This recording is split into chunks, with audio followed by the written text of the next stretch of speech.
Your account is flagged for misrepresentation. Don't worry, we're gonna fix it today in this video. And I created a guide for you where I'm gonna walk through to basically provide you a checklist on everything that you have to check before you make an appeal. Because maybe you have tried filling in an appeal already and it got flagged for misrepresentation again. And now the cooldown time will extend every time that you put in a unsuccessful appeal. So let me just walk you through this guide today. But before we dive into that, I'm gonna introduce myself. So my name is Floris van Vleuten. I'm the owner of Amplifize, the Google Ads agency. We generated over 10 million euros in Google Ads sales for our clients. And we had some clients with this same issue, and we have been able to fix it in the past. So I'm just going to walk you through the process of what it takes for your misrepresentation issue to go away. You can find this guide in the description of the video, so you can walk through the checklist yourself, but I'm just going to explain what it takes, like what you have to do for Google to understand that you are a real business, because that's basically the only issue that there is. Google knows that Google wants to provide a very good service. So if somebody searches for a product, they want to make sure that the information is correct. And if they buy their product after clicking a Google ad, they just want to make sure that you deliver the product and that you say what you are and that you say what you do, that you do what you say. So that's basically the biggest issue. And you can break it down into this beautiful checklist. So as I said, I'm going to walk you through it. If you want to have some more information on what Google says about misrepresentation, you can go into this article from Google. It's specifically about the entire issue, so you can read through it. But this checklist would be sufficient enough for that, right? So, firstly, you have to read Google's message. Maybe you are flagged for another policy, or you are actually flagged for misrepresentation, and you just have to read it because sometimes they do provide some extra information about that your shipping information isn't right, or that you are giving unreal reviews, for example. And those are probably the most common mistakes, actually. But first, read the message, and they will explain why your account was flagged. Normally, they just say misrepresentation and fix it and whatever. So we go to the next step. We next want to check that the business info that you are providing is true. So make sure that your business name, your address, and your contact details like phone and email are correct and easy to find on your website. So just put them in the footer, put them on your contact page, put them on all your policy pages, and show Google that you are a real business. As I said, you got to have a contact page where you provide this information. So your website should have a contact us page with up-to-date information about the business, about how they can reach you, and when they can expect any response. So we tick those boxes. This is just on your website, by the way. Then you want to fix your product info. So double check that all product details are correct, that you are not providing the wrong description with the wrong product, or any other price issues that you are providing. Like, you have to make sure that all the information is correct, right? We tick that box too.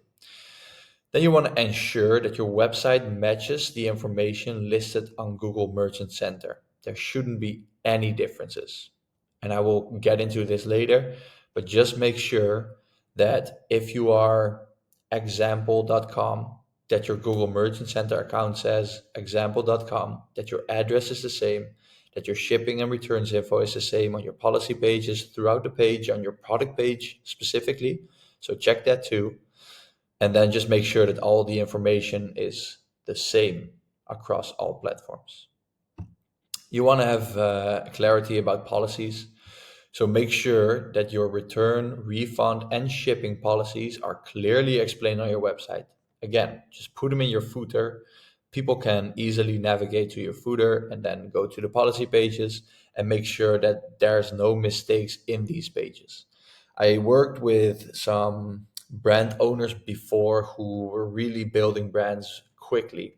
And what they would do is duplicate a Shopify theme and duplicate policy pages, and then it would say the wrong, or like the old brand name from the old website on the new website. So that's like this information discrepancy that you don't want to have on your website. So just make sure that all shipping, like all return, refund, and shipping policies are clearly explained on your website, and that the information again is correct.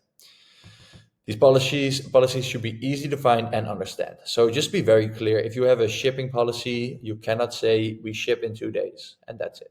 You want to say, if you order with us today, we will handle your order within 24 hours and then carry it out to the shipment business, to the shipment company, and they will fill out your order within 3 to 5 working days. And working days for them is Monday through Saturday, for example. You just have to be very precise. That's it. And also make sure that you are providing the same information on the product pages. So you have your product page and your description, and then probably you have this shipping tab. Make sure that you provide the same information in the shipping tab, or just a piece of information and then refer to your shipping policy page. That's it.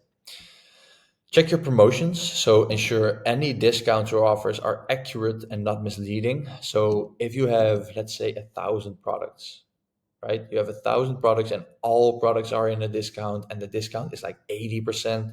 That's misleading. That's not the truth. So you just have to ensure that everything is true, accurate, and not misleading. Remove expired promotions or any misleading limited time offers. A lot of people are using fake limited time offers and Google just doesn't like them at all. So don't use them at all, or use them like for real. So if you have an Easter sale, for example, just make sure that the timer ends on Easter and that it actually ends and that you go back to the old price.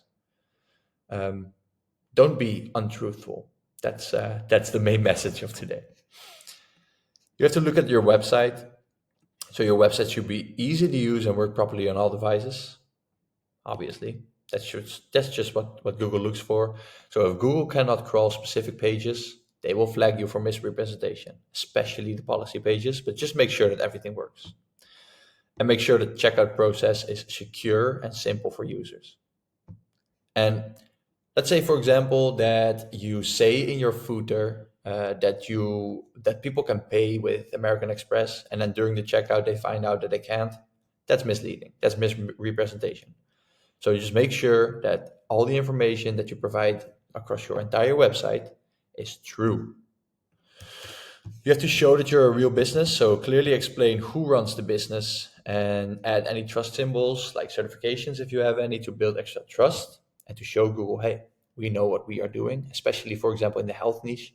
If you're making big claims, back them by certificates or science or whatever. Just make sure that the information is true and show that it is true. And your website should look reliable and professional.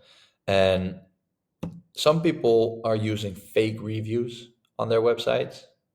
That's one of the biggest issues.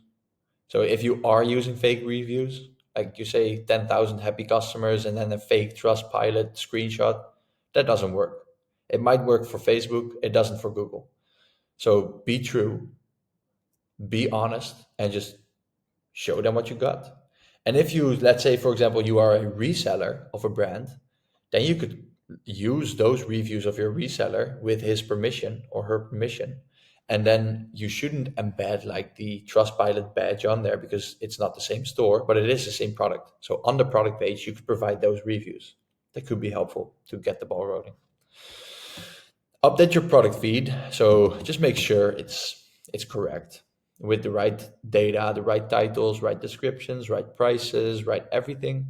You probably are using a tool for this, but just to make sure that the product feed matches the products on your website. And follow Google's rules when setting up your product feed. And again, if you're using software for this, the software takes care of this themselves, but you just want to double check this. And then update your product feed. Check merchant center is right.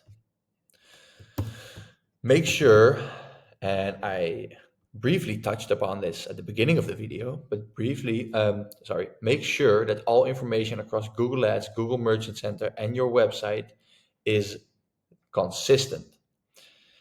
Say you're the same business, have the same shipping times, have the same return information, have the same prices, have the same contact number, like the customer support number. Just make sure that all information is correct on the website and that it matches the information that you provide to Google Merchant Center and your Google Ads account. If you made sure, if you want to make sure if this is right, in Google Merchant Center, the old version of Google Merchant Center, you can go to Tools and you can find both business information and shipping and returns. Those are the two most important ones. So just check that. And in the new Google Merchant Center called Google Merchant Center Next, you can just click those two on the left side of the screen and make sure the information there is correct. That's it. And then what you want to do, finally, if you checked all of the boxes, if you made sure that the information is correct on your entire website and that the information is the same across all channels, so Google Ads, Google Merchant Center, and your website, and everything is accurate, and you are telling the truth, and you are providing real reviews, and you are providing real discounts if you are providing any discounts, and you don't have this crazy timer on your website, the sale timer, for example, which is fake, and everyone knows that. If you are all said and done, you are all ready to submit your appeal to Google. Don't submit your appeal in the Google Merchant Center, because then you will get an automated check, and if things aren't right yet, Google won't tell you and flag you again and again. The cooldown time will be longer, and it will be extending every time that you fill in your appeal, and that the appeal is unsuccessful. So sometimes it could take a couple weeks, sometimes it could take a couple months. And if Google is one of the main drivers for buy ready, high intent traffic, that could be crucial for your business. So to submit an appeal to Google, use this page, support.google.com/merchants/contact/suspended. There you will be able to provide some extra information and you will get a contact support team to respond to you instead of those automated checks. So use that page and provide proof if needed. Maybe you want to use screenshots that you made changes to the shipping policy or to the return policy or some pages or the price or whatever. Or maybe you want to show a commercial statement saying, hey, we are this business that we are saying we are. This is the information. This is our address. This is our contact number. We've been in business for a while. This is us. We are true. We are a legitimate business. And that will probably fix your Google Merchant Center. On a final note, again, you can find this document in the description of the video. So check that out, walk through the process, maybe check this video 1 or 2 times. And then after that, submit your appeal. This will probably fix your thing. And if it doesn't, let me know in the comments because I would be happy to help you with that. But it would be enough. So good luck. Be truthful, be a legitimate business, and show Google that you are. Have a good day.